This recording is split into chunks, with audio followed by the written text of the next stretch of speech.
film, so it was 50,000, which I'm happy to take that as well. Yeah. That ain't bad. How'd you bring that 50,000 back? Brought it back. Cash. Yeah. Stuffed it in And then boots. it went right to, we was riding for Smith at the time, and we were doing a photo shoot up at Smiley Creek, outside of Ketchum.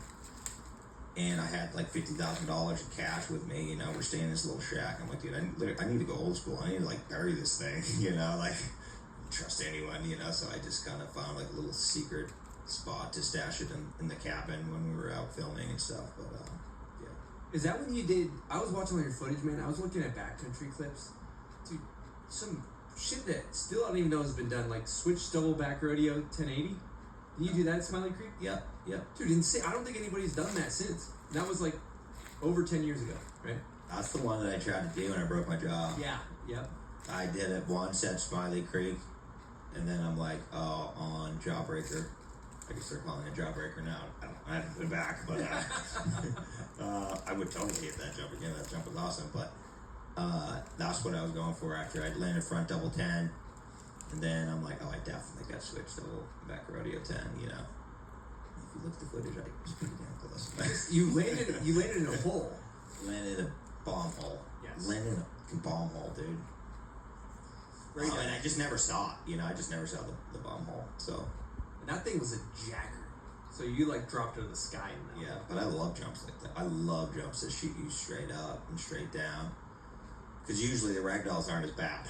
As long as you're not hitting the, like I hate like missile skimmers, I love the jumps that you just super floaty. So that was a dream jump for me. Instead of a high-speed Tommy, more of a knee to the face kind of jump. Yeah, exactly. I'm kind of the knee to the face type guy. Well, let's talk about that. So you got to film with Travis Rice. You got the call. I know we're jumping ahead in no chronological order, but if we're speaking of Jawbreaker, you went and filmed with him for Art of Flight. Were you in Community Project the year before too? Or no, start with Art of Flight? No, I started with, no, there was,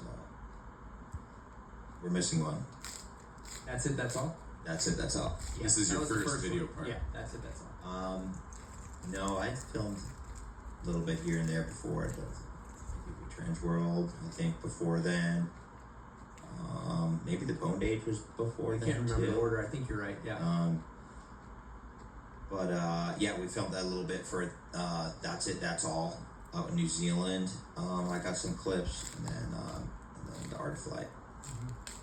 So let's talk about you break your jaw, and then I remember that was a huge moment for your career because then you went to X Games. We got a Patreon question about that. Run up our Patreon members. Yeah, we got a question from John. It says, Scotty, what was it like to win your first X Games gold with your jaw wired shut?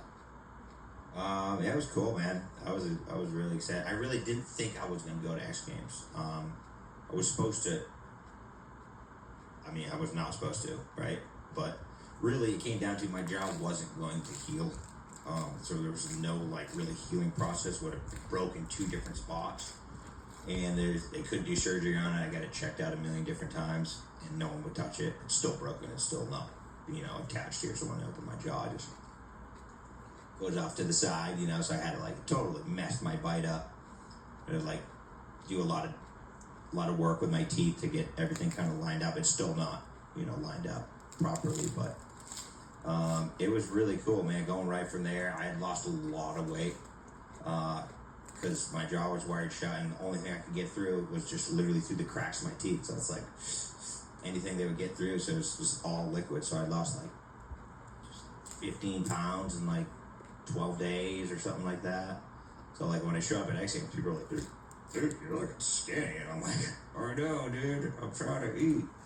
But I guess it was good fighting weight, because I ended up doing well, I ended up winning. Well, I got a gold in best method. It's like a voting thing, and then I got a silver in pipe here. Amazing. Yeah, it was cool, man. But it was kind of everyone, they really weren't sure if they were gonna let me do it or not, because it was a pretty dangerous situation. If I were to ever hit my head and I had to throw up or something like that, sometimes that happens. If you ever hit your head, you have to vomit, right? I could I could essentially drown in my own kind of throw up. You know, so they had to have someone like the top of the pipe and the bottom of the pipe, wherever I was, like with like wire cutters, in case, you know, I needed to throw up. They would just be there ready to chop away at it. So, yeah, kind of weird. A couple things on the performance actually makes some sense to me with it wired shut. The weight's crazy because that's